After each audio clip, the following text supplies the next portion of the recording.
Have some clarity on what training over the summer is, if you're working with young players, and the outcomes that you want from training over the summer. Today we're joined by Lee Brown, who's returning to Coachcast to talk about returning to training and getting players active again. How do we speak about what they've done if they've had a break over that summer period of time? How do we make sure that they feel comfortable? If you want good 400-metre runners, get them to do laps around the pitch. If you want good football players, get them to play football. If you had to give one top tip to coaches to help them make their pre-season training fun but effective, what would it be? The first thing is... Hello and welcome to Coachcast by England Football Learning, the coaching podcast that brings you insight from people across the game. As always, we're Jamie and Louise, and today we're joined by Lee Brown, who's returning to Coachcast to talk about returning to training and getting players active again. Well, hi Lee, welcome back to the show. How are you? I'm good, and yourselves? Yeah, Good, thank you. Thanks for joining us again. It's great to have you with us again. So for anyone that hasn't tuned into an episode that you've been on before, can you just give our listeners a reminder of what it is that you do? Help coaches. That's the easiest version of it. So I work regionally. I cover kind of an East Midlands area. And help coaches and support and develop coaches. That's the easiest way to explain it. Brilliant, thank you. Brilliant. And as you know, we always like to help coaches at the top of the show. So we like to give them some really good top tips before, because they might just be on the way to training and need some top tips to help them with it. So we're going to give you 30 seconds. We're going to ask for as many top coaching tips as you can in those 30 seconds. Are you up for that? Yes, let's go. Okay. When the music starts, you can begin. I'm going to give you 3 Ps. One is personality, one is practice, and the other one is playing time. Like, bring your personality to coaching. Give the kids the personality, or the young people or the adults the personality that they need. Make sure your practices are relevant to the game. And the other one is playing time. Give them playing time so they develop and learn how to play the game. Perfect. No Well, need for any more I time. love that. Really concise. What did I get? 28 seconds, maybe less? You absolutely smashed that. Really There was about 10 seconds left, I think. So. Really good and punchy ideas. Really good there, and punchy. like Nice and concise, easy to take away. Now, Lee, it's currently pre-season when this goes out. So kind of looking back at your experiences as a coach and also developing other coaches, what does this period of the year look like for you? Yeah, it's a really interesting question, because I think the first thing we go to when somebody says pre-season training is it's got to be about fitness and it's got to be about running and preparing us for games in that sense, or preparing us for the season ahead in that sense ahead. But there's a lot more to it than that. So how do we want our teams to play? That would be a big question. And do our training sessions and does that period of time over the summer help us to be able to do that? How do we build connections with new players? How do we make sure we're connected to the existing players? So there's still some questions to maybe unpick as we go through the podcast that I think are really important to this period over the summer, where we're kind of preparing for the next season. Do you have any top tips to help coaches with training in pre-season? From my perspective is maybe don't go into it with a perspective of this is all about fitness. That would be my big one. Like, granted, that might be really important if you're working in the adult element of the game, but that doesn't mean to say that there's not importance on other things. So how do you develop relationships amongst your players that are new, potentially? How do you integrate them with players that are existing? If you've set up a new team, how do you create some kind of working environment with the mums and dads and adults alongside it? In terms of the players, how do you build those relationships from a practice perspective? So I think there's some really key things to put into the training sessions. So the key is not to consider, right, this is about fitness, but actually have a holistic view of what outcomes you might want from that period of time. There's quite a lot to potentially think about there as you come to pre-season. Yeah. So just thinking off the top of my head as a question in terms of what's maybe the most common problem that coaches might actually have with pre-season? I think that's a big question for each coach in terms of the problem. I guess people being on holiday would be a really big one. Like, it's rare, regardless of the format that you play, whether you get a full squad or a full group of players at training. And I think that's a big challenge. So on that basis, my advice would be to stick to some key principles. So if it's something that you want to, get the ball into wide areas and put crosses in, just make sure that's a consistent message that you give to your players. If it's a case of you want them to help each other out when they make mistakes, because that's going to happen, make sure that's a consistent message that you get. So if that is a problem that yeah, I think we'll have people being on holiday, people not being at training and not getting consistent numbers. Maybe keep your messages really consistent. So if they do miss training sessions, they can pick things straight back up. And there's no kind of, ambiguity as to what you want to achieve as a coach in that period. Yeah, you can see that being really helpful for people know where they are when they turn back up to training. Yeah. With players returning after potentially a long break, what should the focus be when they first get back into training? My big thing is around connections. Like, how do we speak about what they've done if they've had a break over that summer period of time? How do we make sure that, they feel comfortable? There could be a new player that they don't know. Do they see that person as a threat, for example? Are they going to take my place in the squad? Have we got a bigger squad and therefore my game time could be a little bit less? Even though it might be even, it could be slightly less. I haven't seen one of my best mates for maybe 6 weeks. How do I give them opportunities to talk with to chat with each other, to talk about the new signing that their favourite team have made, or a player that they've lost, or the experience that they've had if they've had a summer break on holiday, wherever that may be. So my big thing as a coach, and my advice to other coaches, is really focus on some of those connections, some of those relationships between the players, but also between you and the players, between you as a coach and the parents as well. So you create that thriving kind of learning environment, and that environment where the players want to turn up every week, the mums and dads bring in, if it's kids along, they understand what you're trying to achieve. If it's an environment where you don't have that parental support and you're working with senior players, some older players, that they're really clear on some of the outcomes that you want to try and achieve over the first 4 to 6 week period, if you've got that period of time. So yeah, I would definitely have a huge emphasis on relationships and connections, and building and developing the environment that you want to go into the following season. Yeah, that social corner is so massive, isn't it? I mean, it doesn't matter what age players that you're actually coaching, but just thinking particularly with the younger ones, if they've not seen their friends for quite a while over the summer break, summer holiday, as coaches, we might have plans in terms of what we want to get across and stuff like that, and diving straight in, but actually the players just want to catch up and have a bit of a laugh and have that social element, as well as obviously getting active as well. Absolutely. So I guess it's then coupling things together. So if you want them to kind of get active and you want that the physical element of it, where you're trying to, the fitness bit as people would call it, and you want players moving, how do you then couple a practice up together where the players have got to engage and talk to each other and work together, but at the same time they're going to have to run or dodge and weave or twist or turn or slow down or speed up, all those sort of things associated with a game of football. So coupling a practice which has got some physical returns in it, as well as ones where you're building relationships with players, are quite crucial. The other element to that would be that if you are giving players practices where they're apparent, is there opportunities for you as a coach to go and speak with mums and dads on the side of the pitch if you're working with young players? So you're building relationships there. So it's thinking about the practices that you provide. The outcomes could be very much around social, the connections and relationships. There'll be elements of the players are going to have to run in those practices or move in different ways.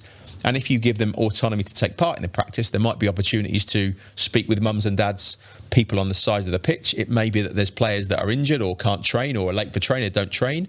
You can have conversations with if you're working with adults. So it's thinking about, how do you frame shapes and practices, some activities for your players that have got multiple outcomes. Last time you were on the podcast, Lee, you spoke about movement skills, and it was a really good episode. I think one of the clips that actually went out on it was in terms of the importance, in your opinion, of including tag games in training. Thinking about players coming back from holiday and they might not have been too active over a long period of time, presuming tag games brilliant for that sort of social development, but then also the movement skills as well, which you talked about before. Absolutely. So playing things like Stuck in the Mud or playing Bulldogs. Here's one. My daughter came home last week and said she wanted to play Toilet Flush. And I was like, what on earth is a toilet flush?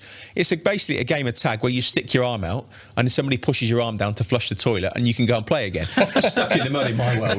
But that was a new one for me. But it's still Stuck in the Mud, a game of tag. And of course, I had to play it in the garden at home, and I'm running around and almost pull a hamstring. But no, I'm running around and trying to play this game of Toilet Flush, as she was called. But it's a tag game. And she was dead keen to play it, but it's a tag game. So yeah, absolutely, going back to the question, if you want players to develop some of their movement skills, and I think in a second we'll talk about growth spurts, but certainly to kind of refine, develop, reconnect them with different types of movements. So you're dodging, you're weaving, you're twisting, you're turning, you're accelerating, you're decelerating, all those kind of things. are really important for those type of games. So I'll be a huge advocate of providing players of any age with those type of activities. And I think it's really nice for people being creative, like you just mentioned there. Like a lot of people might picture pre-season training as running laps around a pitch to build fitness, but there are so many better things that you could do, as we've kind of just discussed there. I think on that, like my take on it be, if you want good 400-metre runners, get them to do laps around the pitch. If you want good sprinters, get them to do runs back and forth across the pitch. If you want good football players, get them to play football, but make sure that there's some physical outcomes as well. So, I think just be very careful with the physical activities that you give players, because they might not necessarily be relevant to what the game is going to require. Yeah. No, that's a really good point. And I think it's like the same in a lot of fitnesses. I know when I do stuff in the gym, it's kind of you almost do the same motion that you're going to be doing rather than doing something completely different, because that's why you're going to pull a muscle or something. Absolutely. In the movement skills episode, you mentioned fundamental, locomotive and football-specific movement. Is it just vital that any activity which allows players to experience these would be a good one to use in pre-season? Yeah, I think going back to the tag games, making the dodging, the weaving, the twisting, turning, but then you've got the mechanics of movement as well. So there might be some straight line things to, straight line sprints, if you like, around the mechanics of the movement. But certainly, the dodging, weaving, twisting, turning, jumping, crawling, all those kind of things around the movement skills would be really important. The football specific stuff then starts to come out in your practices. So that's when you need a ball in play. So as soon as you start putting a ball into it, you're then going to get movements which are really specific for football, and striking a ball and receiving a ball and moving in ways to outwit defenders, moving in ways to create space. So then you start thinking about, what movements are associated with football in the game, and that's when you get a ball in play. So there's two elements of that, is practices which have got a specific outcome around movements and the physical element of it. They'll also have other returns, not just the physical. We spoke about the connection and relationships, but then it's thinking about, when we introduce the football, what does that give our players from a movement perspective? But then you can start to think about a football perspective as well. So now we've got the social element of it, the physical element of a practice, and then we're thinking about some of the technical or tactical element of it based on the practice that we give our players. So you're starting to build things up slightly with the players. Just thinking, I probably should have asked this a little bit earlier, to be fair. What is needed to kind of look out for to help players be mentally ready to come back to play? Like I say, they've probably had that break, had that holiday. I mean, they're excited to see the friends and whatnot and to get back involved, but mentally prepared to sort of be back to return. And what can coaches maybe look out for, and how can they help players with that? I think the one around the psychological element of the game is an interesting one, because if you are, I'll call it training over the summer. So you might have had a little break, you're training over the summer. My question would be, when does that flip into what I would call pre-season training, preparing the players for the upcoming season? And training over the summer may be very much, maybe during the month of July, for example, if you're working with young players. It may be a case if you work in the adult game and you just want to keep the players together because you don't want to lose them, or you want to include new players into it, and that's a way of doing it. But I would go, that element from a psychological perspective would be around that engagement with the players and keeping them kind of active in football to a certain degree. I then go, well, when do you flip it into this pre-season mode and we're preparing for the following season? I'll be quite cautious around trying to have that mentality for the youngest players. I think just let them play the game quite raw, if you like, to a certain extent. But I think, still that training over the summer with the fun kind of activities then starts to flip into, actually, we're doing a little bit more technical, tactical work with our players to prepare them for, the first game of the season and beyond. So I think the psychological bit, going back to a point earlier, would be, how do I want my team to play? If it is young players and I want them to be really creative when they have the ball individually, we'll just make sure at some stage when you're starting to think about, okay, well, we're getting ready for the first game. How do we make sure we give players lots of the ball to be really creative on it? If we want the players to work in pairs and play little 1-2s or wall passes, as we might call it, make sure we have practices where they're going to get lots of opportunities to do that. If it's a case of you're working at the top level of the game, the senior game, adults, the top end of youth football, and you've got a really quick striker that you're putting into a position and you want them to run in behind defenders, well, give them opportunities to do that. Give players opportunities to play longer passes or defence splitting passes where players are going to have to get on the end of it. So I think that the mental side of it, as you framed it, Jamie, or the psychological side of it, as we might call it, I think maybe just, consider when is it training over the summer? When does it become pre-season? And also, when is that age specific as well? Because I wouldn't want to advise coaches you're working with under 7s, 8s, right, it's pre-season training, you've got to do all this sort of work. I would keep maybe messages consistent with those players, but maybe think about when you're starting to get to your kind of top end 9-a-side football into 11-a-side football, how you might develop some concentration skills amongst the players, how you might develop their confidence to apply whatever you want them to apply. If it is, I use the example, getting the ball into wide areas and putting crosses in the box. At what point do we get our players into that mindset, if you like? And I would just, as coaches, be creative with that, make that an individual decision for coaches, but maybe just have that conscious mindset of what's training over the summer if you're keeping them together, and what is preparing them for the season ahead, your pre-season training, as you might frame it, and what does that look and feel like to you as a group. If you had to give one top tip to coaches to help them make their pre-season training fun but effective, what would it be? The question every player asks when they turn up for training is, when are we playing a match? And if that's the question that they asked, why don't we just give them what they need? Now, that doesn't mean to say that we go, right, there's 14 of you, go and play 7-a-side the whole time. But what they're asking for is that they want a method of scoring at both ends of the pitch, and they want players to compete against. So if you've got 14 players, you might have a 2v2 and a 5v5 of some description. You might have a 5v4 and a 3 versus 2 with mini goals, or a target player, or a target zone, or a goalkeeper and a goal. You can have different scoring methods, but the players are asking for a competition against a different group of players, and they're asking to be able to score at both ends. So if you've got that within your practices, whether that be odd numbers, even numbers, so like matched up, overloads, underloads, give the players that opportunity. So we're kind of giving them what they want to a certain degree and coupling it with what we believe they need as coaches. So that would be a bit of a tip that I would give on that one. Yeah, it's a really good, simple way of kind of dealing with that as well. Have you ever used like other sports during like pre-season training at all? Absolutely. So it could be that you have a game of like handball. So that might connect with some principles of the game. So how you create space. So if I was to use handball and pass the ball with my hands, the ball's going to probably move a little bit slower than if I pass it with my foot. So in terms of giving players an opportunity to plan out their movements, to give them an opportunity to figure out how do I create space, it might be a game of handball that you use. I sometimes play a little game with younger players called football cricket. I'll come on to that later on. But it could be, a little fun game where you use other sports in a way. Yeah, so it could be a game of football tennis, as an example.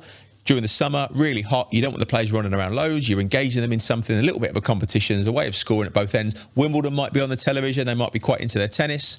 Yeah, little games of football tennis. So certainly, be creative and use other sports to incorporate some football elements or some fun elements into it, absolutely. What would you say an ideal pre-season would look like in your view? Oh, what a big question. I think that is a very personal question based on the group of players, the club, the environment that they're on, the age that they are in. So if I was working with non-league players, that ideal pre-season will look a lot different than if I was working with 7 or 8 year olds. The big message, which I hope I'm getting across, is have some clarity on what training over the summer is, if you're working with young players, and the outcomes that you want from training over the summer. And then what pre-season training, if you're going to frame it as pre-season training, what that looks and feels like depending on the age group that you're working with.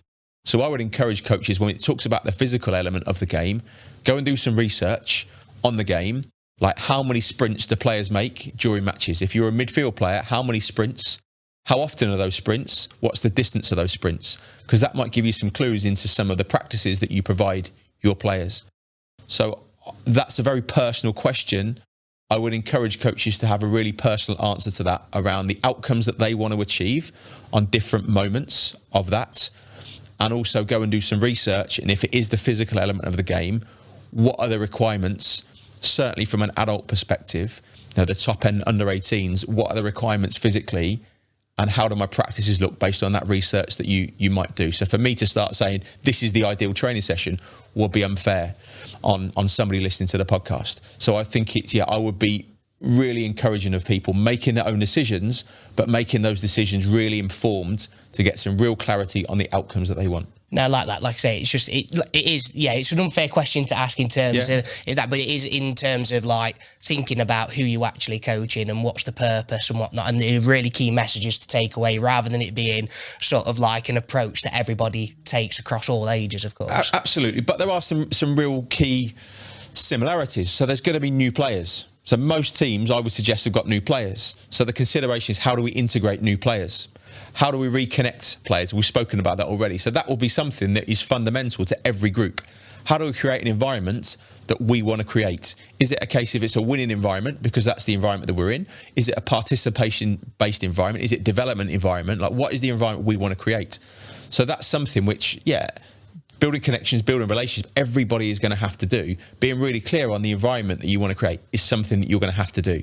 Be really clear on how you want to develop your players, or how you want your players to play the game. That's really clear. So there's some real clear, I guess, research or really clear things that you could come up with, what those look like in training, what those look like in practice. That's a very personal thing to the coach. But have some of that clarity in place, because that will start to inform some of your decisions about what you do over the summer period. It's almost like setting the foundations, isn't it, for what you want to achieve over the season? Absolutely. We're putting the foundations in, and we're putting the walls on, and we might be putting some windows in, but actually the building the rest of the house is probably going to come during the season. While we're talking about training, just feel like it's a really good idea and a good time to kind of just tell everybody who's listening or watching this about our 6-week session programs that we've got that are free on the England Football Learning website for you to download.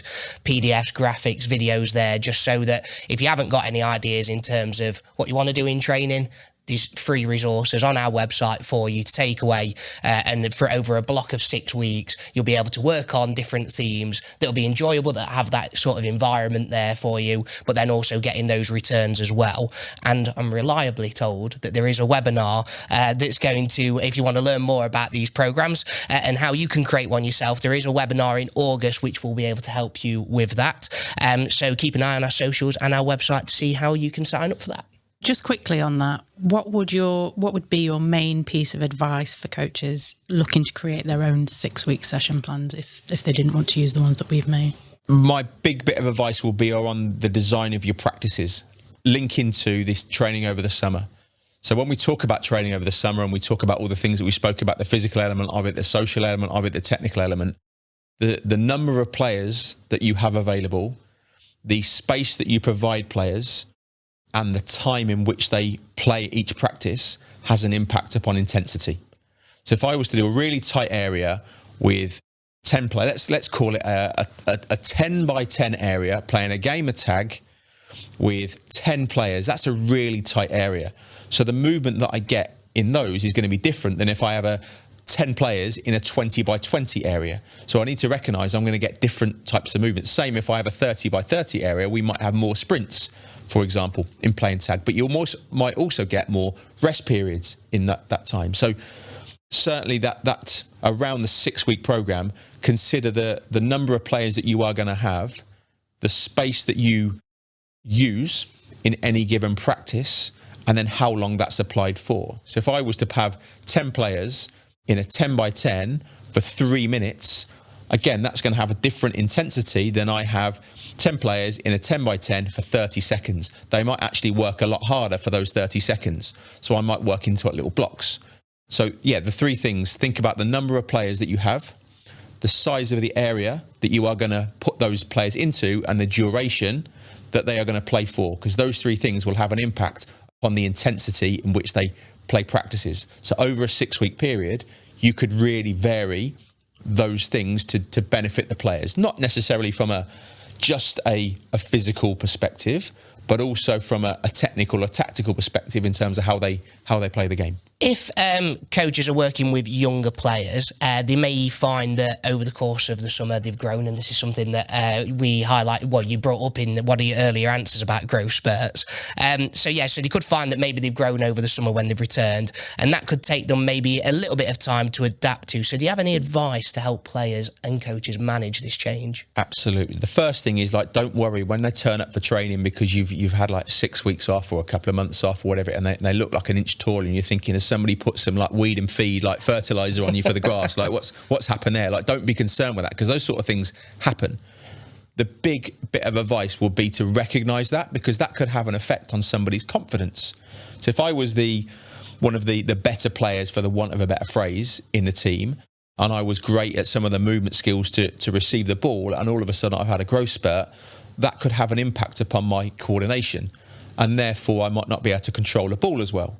So recognising that as a coach and supporting somebody to go through that process as a young person, to recognise they have growth spurts, one, to give them some reassurance, but secondly, to provide them with practices that start to refine some of those movement skills, which then have an effect upon their technical skills, will be really important.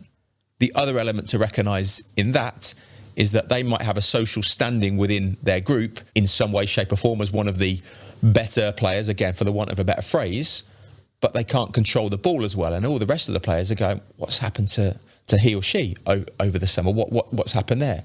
So to really recognise that it could knock somebody's confidence, the impact upon that growth spurt, impact them in terms of how they perform physically, has a knock-on effect on them technically or tactically, I think they're big things to recognise. And then it's the coach's responsibility, one, to recognise, secondly, to provide some reassurance, thirdly, to provide some practices and activities which help them refine some of those movement skills that they may have had, that they're going, why can't I do these the same anymore?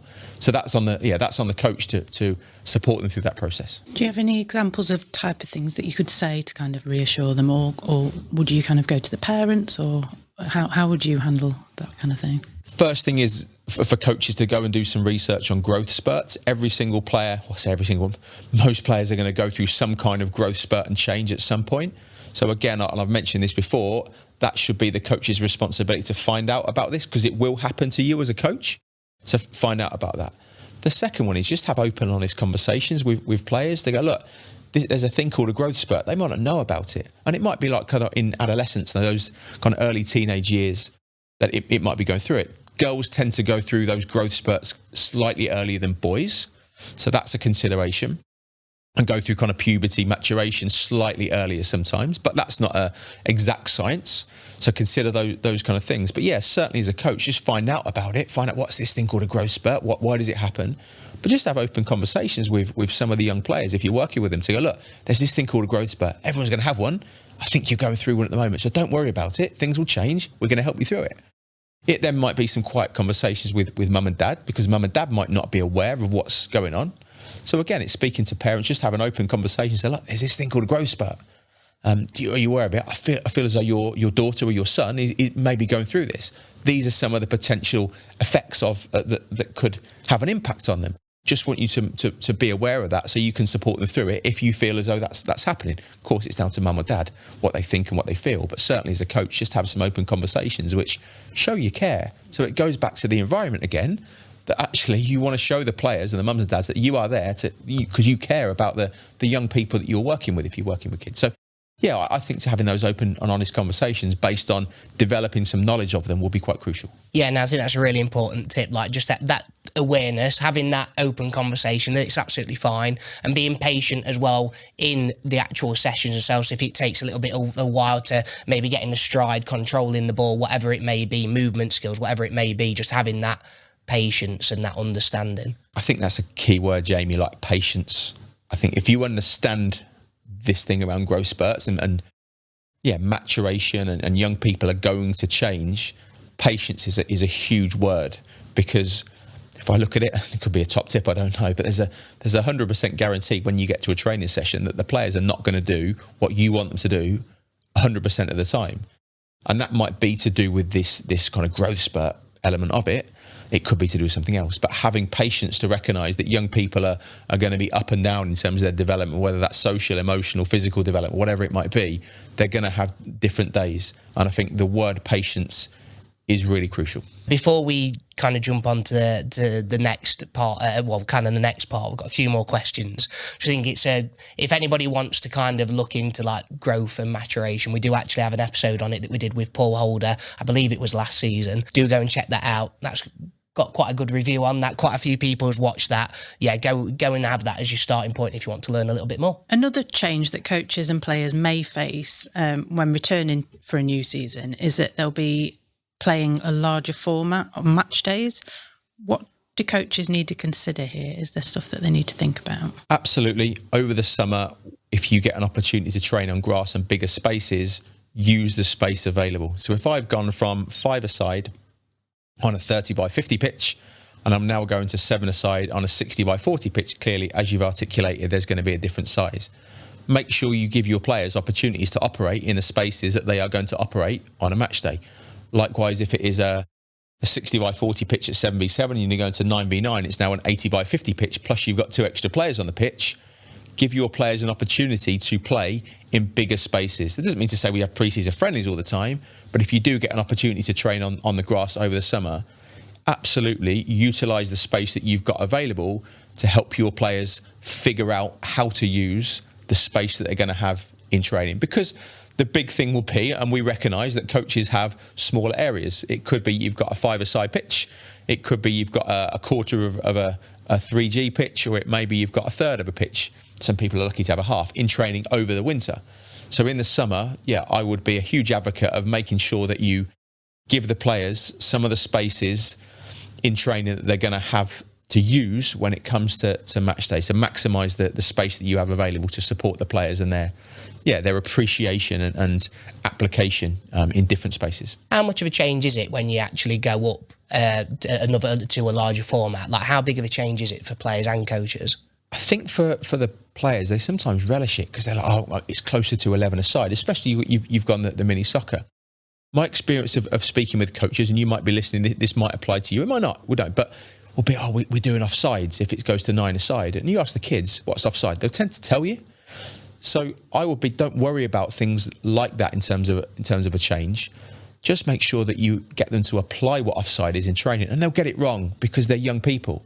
So they can articulate things like what is offside, great, can they apply it? And they'll get it wrong sometimes. So if you give them opportunities, one, to play in bigger spaces, but secondly, to play linked to some of the rule changes if you're moving formats, certainly when it comes to 9-a-side or 11-a-side, just accept that some of them will be able to articulate and understand what it is, but actually applying it is what they're going to need some support with around practice. So it goes back to what we're talking about, practice design. What outcomes do I want from my practices? And am I including offsides, for example, if I'm going up to 9-a-side football, am I including offsides? Little things like the retreat rule. So that will be taken out at 9-a-side, which will be in mini soccer. So again, what am I doing to prepare my players? If I suddenly go from a retreat rule in training where nobody can go and press on a goal kick to all of a sudden everybody can press, that might be quite a challenge for some of the players to overcome. So it may be, if I'm moving up formats, or let's say this season I'm playing under 10s, and the season after it, I'm going to go to 9-a-side potentially, it might start to actually, in training, I might have 1 or 2 players that don't have to be behind the halfway line when there's a goal kick, for example. So you're kind of scaffolding some of that information up to support the players in that transition. But certainly if you're working over the summer, just think about if there are any rule changes, what they are, and how you make sure you apply them in training. But don't worry about them too much, because the players will probably understand what those rules are. Could be taking throw-ins as an example. Some of them might not be great at taking throw-ins. They'll understand it. It's our job as coaches to support them through that process. So, I don't know, something on throw-ins. If you have a narrower pitch, the ball's going to go out to play more. Guess what? More throw-ins. So you get a chance to practice it. So I wouldn't do a training session just on throw-ins. Goes back to what I said about pitch size. A narrower pitch, ball out to play more throw-ins, more chance to practice them. So there's little things that you can consider, but don't worry about them. It's just to support the players to understand them and figure them out and start to apply things. We've spoken a lot about movement on the physical side of pre-season, but do you think it's still important to make sure pre-season focuses on the other corners of the 4-corner model? Yeah, absolutely. And I think, that the physical bit of it is not necessarily, in my opinion, the most important initially, and certainly not when I'm working with young players. Yes, I have to consider it, and I might have a different percentage if we're talking about the FA 4-corner model. So we've got the social, the psych corner, and we've got the technical corner and we've got the physical corner. So you've got all of those corners to consider, and you might put a percentage in terms of the importance on each. So it might be the social corner is 70% and the others have got 10% importance on them, and that's down to the coach as to what they feel. If I'm working in the adult game, you might go, actually the physical part of it is 60% of it, and we're going to split the other percentage by the others. But that might be on any given moment, and that might depend on how many training sessions you've got, for example. So yeah, think about, as a coach, like, what outcomes do you want to achieve? And it might be like a 25% split across all of those 4 corners, and that's fine.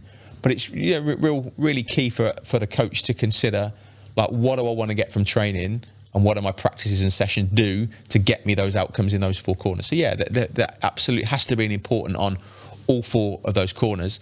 I'm just mindful of working with the younger players, what that looks and feels like, and it's more around some of their movement skills, which, yeah, obviously you can go back and have a listen to the previous podcast, more around their movement skills as opposed to fitness for football, because if you develop their movement skills, that will have an impact upon them playing. Brilliantly. We've spoke quite a lot covered quite a lot in terms of talking about movement skills, the 4 corners.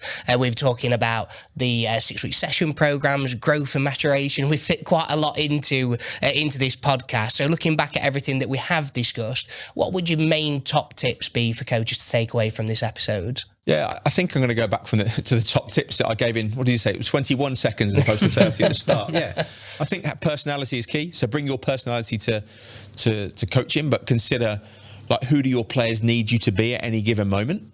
So yeah, have your own personality, but just think about them. Your practices that you provide. So making sure that your practices are giving the players what they want, but coupled with what they need, and that goes the things that I spoke about around the number of players, the size of the practice area, how long you do that for, which has an impact upon intensity. So the practice and then the playing time element. So actually giving them opportunity. If you want them to learn how to play the game, they need to be able to play the game for periods of time which support them to do it. So one player playing for 60 minutes and one player playing for 30, there's going to be a disparity in what they can develop, if you like. So just think about the playing time. So those 3 Ps, personality, practice and playing time, would be, some really key things to consider. I guess that's during the summer period, but then also moving forward as well. And if you were to, so say someone's listened to this episode and they want to approach their pre-season slightly differently, what would you suggest that they do first after listening to this? First thing would be to think about how you are going to develop relationships and connections. Like, that's the most important thing, in my opinion. How are you going to do that? But what do you want that to look and feel like as an environment? So be really clear on what your environment you want it to look and feel like between you and the players, between the players and the parents, between you and the parents. Have I got that right? But you understand, the players, the parents and the coaches. Make sure that you've got real clarity on the environment that you want to create and how you're going to create it. And that goes across the board, that real clarity on, some of your vision, some of your values, some of the things that are a lot non-negotiable as well, and some of the things that actually you can co-create with the players and the parents. So it could be codes of conduct, those kind of things. So have that in place and have that really transparent at the start. That for me would be the key. The second part would be really clear on how you want your players to play. If it's around a performance environment, trying to win games of football, or if it's around developing the players, what is it that the players need based on their age and stage of development during the course of the season, but also in the summertime. So if you've got that, you've created the environment, you're really clear on how you want them to play, how you want to develop your players, your practices and sessions can be designed as a result of that information. So they will be the really key things the 2 key things that I would encourage people to do before they've even got back into working with their players. Brilliant. Thank you. Well, we're coming up to the end of the show now, Lee, but that does mean it is time for everybody's favourite feature, the Swift session. We're going to give you 30 seconds again, and we're going to ask you to explain a session idea to us in those 30 seconds. I'm hoping, because I only used 21 seconds, you're going to give me 39 for this part. We'll see how it goes. Okay. Okay. When the music starts, you can begin. So this one, I'm going to say it's a fun session over the summer, and I'm going to call it football cricket. You want 8 footballs on top of cones, and they're going to be the wickets. You want a square that the coach is going to bowl from, which is a pass, and that goes towards the wickets. The players in front, 2 teams, 1 fielding, obviously 1 batting, have got to smash the ball as hard as they can, and they can get a 6 or a 4, and you can create the boundaries. If the ball is caught, you lose 5 runs. If it's volleyed, you lose 2 runs. Nobody actually gets out, and everybody carries on playing to score a run. 30 seconds, I've still got 10. To score a run, every time you kick it, you have to run. And to get 1 run, you position a cone in a distance 5 to 10 yards, maybe, up to you, but to the left and the right of the wicket, so they have to run round. A little fun game over the summer that the players will love, especially in the hot weather. Now, I love that. Nice and creative as well. Like as soon as you say football, cricket, you can just picture it as well. So, really good idea, that. Really good. And even though you went over, it kind of all matched up in the end, beginning and end. Thank you. You won't hold it against me. No, absolutely not. Well, thank you very much again, Lee, for joining us in the studio. It's been a really good chat, and hopefully everybody's taken away some really good top tips to help them with pre-season and for training and getting ready for the season to begin. So hopefully you've enjoyed being with us again. Yeah, appreciate you having me, and hopefully there was some useful snippets of information that people can take away and apply to their sessions. Really good, thank you. Right, that is all we have time for today. But don't forget to check out the description for the transcription of this episode and for all the links to our platforms. As always, you can head to the England football community to post your coaching questions for us to discuss on the podcast, or you can drop them in the comments section for this episode. Yep, we'd love to help you out, so please do send your questions in. We'll be back soon with another episode focusing on tournaments, so if you haven't already, hit subscribe to make sure you don't miss it. From all of us at England Football Learning, thanks for listening.